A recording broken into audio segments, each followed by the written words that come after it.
market to improve before we would like to place order on the waste heat recovery. So the only orders that we are doing on the capex is on solar and the ongoing capex at Dachepalli and as well as at the two other locations where we are doing small investments to ramp up the brownfield capacities at both Gudipadu as well as at Jeerabad. So from that perspective, we don't expect any major cost levers to kick in the current year, except for the operating cost, which are likely to contribute to a certain extent. Okay. And in Q1, how much capex we have done? 33 crores. 33 crores. And sir, just wanted to understand why we have sold such a significant clinker of 89,000 odd this. So why can't we sold the cement? Sir, I think you should understand that this is an off market, sir. So market when it is down, that was an opportunity that came by. So it's not that you would get it every time. So we had this opportunity. We ended up selling because we had too much of inventory. So either we had to shut the plant and increase the cost structure, because obviously overheads would always remain higher, right? So when this opportunity came and the transaction happened at a reasonably good realization. So there is a decent margin that was available. Okay. Thank you, sir. Thank you, Mr. Shah. Thank you. We have the next follow-up from Keshav Lauti. Please go ahead. So is it possible to bifurcate the Andhra capex for this year and next year? We would be happy, sir. I think we would, if you can bear with us, we will be happy to share detailed kind of a breakup. There is some amount of small changes that might happen. Yeah, we would revert, Mr. Keshav. I think we would be, see, in the current year, we indicated that it should be close to around 300 odd crores. Out of that, we have already done a capex of 30 crores. So the breakup is part of the presentation, Mr. Keshav, but we would be very happy to again share it once again with you. So around 150 odd crores. Understood. Yeah, Got it. yeah. If you look at the slide 12, we did indicate the overall kind of a capex plan for Andhra, sir. It is 255 for the current financial year. The balance in FY26. But we would be very happy to share just in case you want that breakup. No, got it. Sorry, I missed it. Yeah. And lastly, on this clinker sale, so how should we see the clinker sale? More like a 100 rupees EBITDA per ton? It was more like you want to operate the plant, so maybe a minimum EBITDA transaction. I think you should understand that it was a season when there was a requirement from one of our neighboring companies. So it's usually nobody denies, they had some maintenance issues, so we ended up servicing it. It's a one-off opportunity that we have had, sir. It's not like we always would like to sell clinker. So there was too much of inventory, so we thought it would be helpful instead of trying to shut the plant and have a higher operating costs. So we thought it's an opportunity that we ended up encashing. Understood. Thank you. That's it. Thank you. The next question is from Vibha Jain. Please go ahead. Yeah, hi, sir. Sir, my question is regarding the renewable energy capacity target. So like we are targeting 50% in FY30. So are there any interim targets, like we have announced 6 megawatt each in Dachepalli and other regions? So any interim target for FY25-26 for the renewable energy? See, I think we stated that we would want renewable power to be 50% of our total electrical energy portfolio. We are committed to that. Now, part of that, we did indicate the capex plan in our presentation, Vibha, by year. If you can look at the same slide 12, yeah, we did indicate, just solar Gudipadu is 6 megawatt by FY25. Waste heat recovery for Gudipadu by FY27. Solar 4 megawatt at Mattampalli by FY27. Waste heat recovery for line 1 at Mattampalli, which is 2 megawatt by FY28. Solar at Jeerabad 4 megawatt FY27. The only thing that we preponed was waste heat recovery of 9 megawatt at Dachepalli that we are doing 6 megawatt in the current year itself, which was slated for FY29. So, sorry, solar was at 6 megawatt for FY25. I think it is more or less done. Waste heat recovery at Dachepalli, which is 9 megawatt for FY29. So I think these are the interim targets which we have clearly indicated in our slide 12 part of our investor presentation. Yeah. Yes. And sir, again on the demand and pricing environment, you talked about the South region, like the demand has declined by 20% and prices are also declining. So can you please share what is the pricing and demand scenario in the central region, mostly in MP? See, again, central is a big area for us. We are very specific to the western part of MP as a market for us, and to a certain extent, certain pockets of Gujarat. Our assessment is that Madhya Pradesh market has come down by 15% year on year. But And whereas about Gujarat actually is trending upward, but it is 5% lower in the current quarter year on year kind of. Okay. Odisha is flat to slightly with a positive bias. So these are some of the state trends other than the south that we follow regularly. Okay. And so lastly on Andhra Cement, like earlier we have guided to be break even by Q1 FY26. So is that stance continue? Yeah, can you repeat the question, Vibha? Sir, Andhra Cement, we have been guided to be at break even by Q1 FY26. So yeah, I think we should be very close to that timeline. It's a question of ramping up the internal, the capacity as well as optimization is going in a very brisk way. It's a question of doing volumes. I think yeah, we should be break evening by Q1 is what we strongly think. Okay, so thank you so much. Thank you. Thank you. The next question is from Tushar. Please go ahead. Hello, am I audible? Yeah, very clear, Mr. Tushar. So please go ahead. Okay. So my first question is regarding that you are doing a substantial capex for power generation. So I just want to know that what sort of EBITDA per ton could one get if all your power requirement was sourced through like solar power generation? I know that's not what you're aiming for, but let's say hypothetically, if one would source all their power through solar generation, how would that affect their EBITDA per ton levels? Yeah, Mr. Tushar, solar cannot service 100% of our electrical power because, as you know, that we do not have battery. So when when sun is around, we generate, but plant runs 24/7. So in our outlay, we are looking at all the entire green sources. So if my understanding is correct, your question is if we turn green and the entire thing is from green power, what potentially it could contribute from an EBITDA perspective, right? EBITDA per ton perspective. Yes. So now see, at this point of time, we are close to around 30% of our entire electrical requirement is coming from green power. This is both renewable as well as the waste heat recovery. Now, if the minute we go up to 50%, that is incrementally, we believe that it should contribute close to around another 50 to 75 rupees per ton, because you should yeah, it also has its cost, right? It's not that it is coming free. So that capex also needs to become factored in. Right now, the overall average blended cost for us per unit per kilowatt is around 6 rupees per unit. So we believe that once we get into from current 30 to if we move to 50, it potentially could come down to around 5 rupees to 475. So that delta is what it would be, sir. Roughly around 50 to 75 rupees is what we should pencil. Okay, sir. And my next question is regarding that. What's the usual frequency for maintenance of kilns? Like you have to, at some frequent intervals, you have to maintain your kilns. Like you have to do some debottlenecking or some remodeling. What is that frequency? Yeah, Mr. Tushar, see, there are two things, sir. One is a long-term one, rather three things, medium and a short-term. Okay, now let us look at a long-term. Long-term, typically every decade, we need to overhaul not only the kiln, but the associated equipment like rollers, kiln tires, some amount of shell and everything needs a replacement. But in a medium term, of course, there are some amount of shell replacement and again, I'm not limiting myself to kiln, but I'm talking of the entire pyro system itself. That includes the preheater, kiln and the cooler.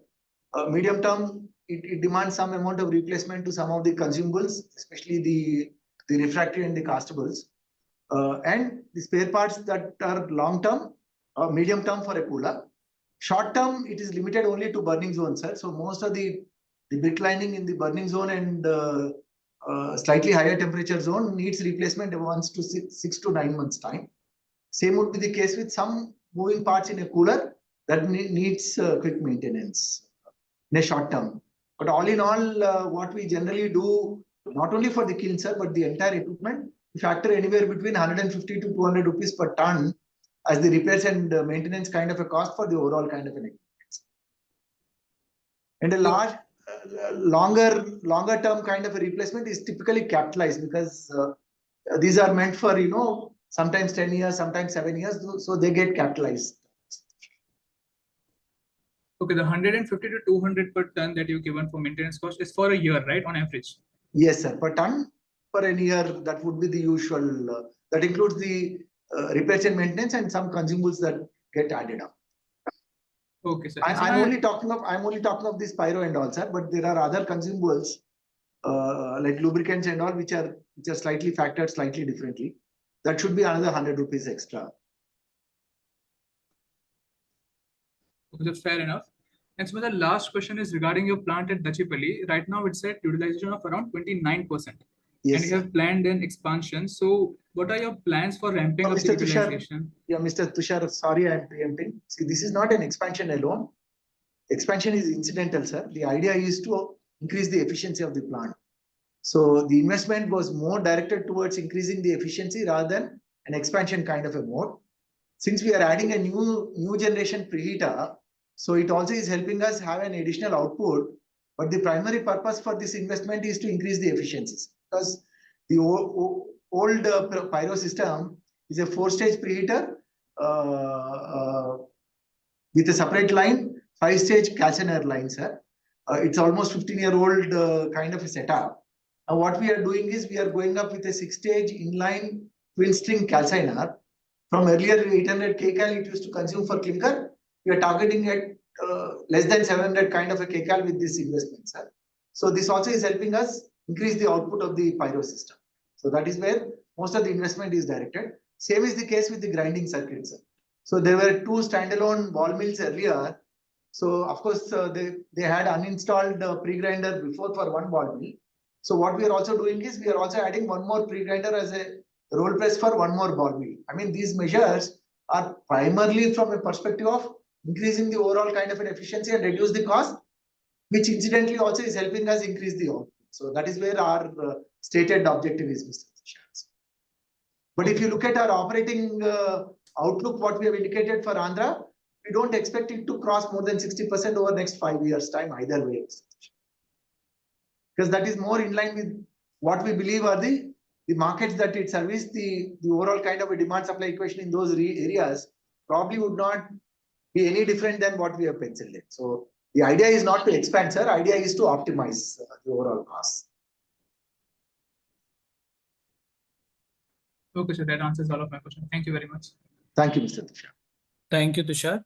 The next question is from Mr. Jayesh Gandhi. Please go ahead.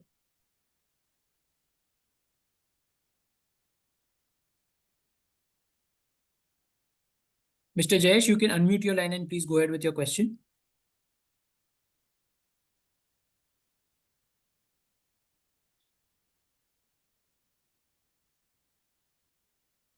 Okay, we'll wait for his response. So in the meanwhile, just one question from my side.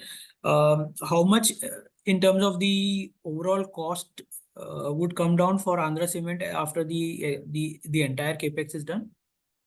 See, as I mentioned, Mr. Manish, that we are expecting around 5 electrical. Again, let me break down into 2 parts. One is up to clinker and the other is for the cement. Now, what I'm talking is only up to clinker, sir. It is for anybody to make a calculation, which is relatively easier. So we are expecting a close to around 100 kcal reduction. So on per kcal, whatever is the likely price at this point of time, it is 1 rupee 50 odd paisa per kcal. Because here we are also using imported coal, plus it's a blend of imported coal with petcoke. So the average is around 1 rupee 60 to 1 rupee 70 paisa per kcal in specific this instance. So you multiply that into whatever 100 kcal, so it comes to around 160 to 170 is the straight saving there. But we are also incurring quite a bit of on the maintenance side because these are relatively old.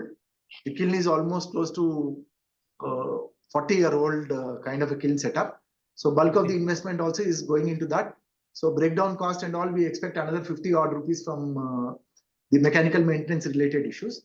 We are expecting around 7 electrical units to come down from the current 60 odd units. We expect it to be close to 50 odd, but I'm assuming it should be 7 electrical units. That should be close to 40 odd rupees should come down. So all in all, we are looking at close to 250 rupees per ton up to clinker to come down. And from a perspective of cement grinding, we expect the number of units to come down by 5 units. So that should be another 25 odd rupees at a cement level.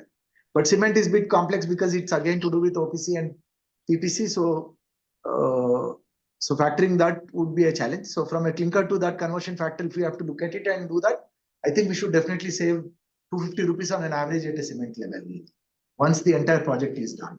This I'm talking only on the capex related, sir. There, of course, there are other costs related.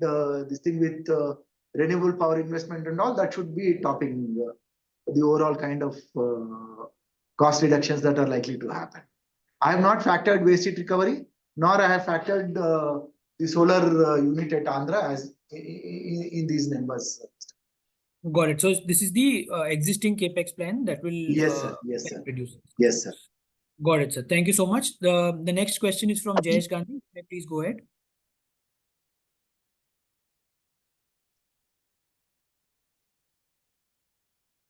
Mr. Jayesh, you can please go ahead. Your line is unmuted.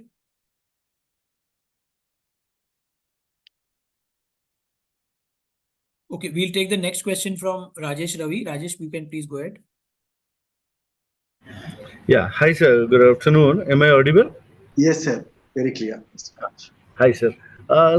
Given the target that you're, 370, 380 rupees EBITDA per ton, 200 to 250 odd crore at max EBITDA you're looking for this financial year. No, Mr. How Rajesh, do we again, can I see? We are looking anywhere between 350 to 375 crores as an absolute EBITDA, Mr. Rajesh. So I just want to clarify that we are looking at the current Q1 and Q2. We expect trends to be very similar, sir. But we do expect H2 to be slightly better. So all in, we are factoring from current 360 odd. We assume it should move to 350 on an average for the full year, Mr. Rajesh. Okay. So full year around 530, 540 per ton you're looking at. Yes, sir. Yes, sir. Okay. So what is your net debt targets for end of this financial year? I think we should be at a similar level, sir. I think around 1300 odd, 1250 to 1300 is what we are limiting ourselves. So I think we would be capping our net debt position there. Gross, we would not exceed the current position itself. And this land sale which you were targeting, but you're saying no progress so far. So fair to say I would not that say no progress, sir. The last quarter we did not get any update because most of the government establishment was more directed towards electioneering. Right now it is in transition. So out of 3 critical milestones, sir, we did make a progress. So we covered 1. So there are 2 more critical milestones to be covered. So even when we indicated that it should be done by before the current financial year itself, we are maintaining that at this point of time. But we would have a lot more clarity probably in coming few quarters, Mr. Rajesh. Okay. And so how much you're targeting if this financial year you would be closing this? How much cash inflow this can bring in? No, we have not factored any cash flows from the monetization of this land, Mr. Rajesh, in the current year. No, understood. You're not factored in your current estimates. I'm just asking in case you're able to monetize this, how much cash this may bring in? No, I think we would start interacting with potential buyers who are interested in this only after we would have crossed 1 more critical milestone, sir. So which we believe that it should happen in the coming few quarters. So far, we did not approach. As indicated earlier, sir, the current government indicated rate for the registration is at 4 crores an acre. Okay, understood.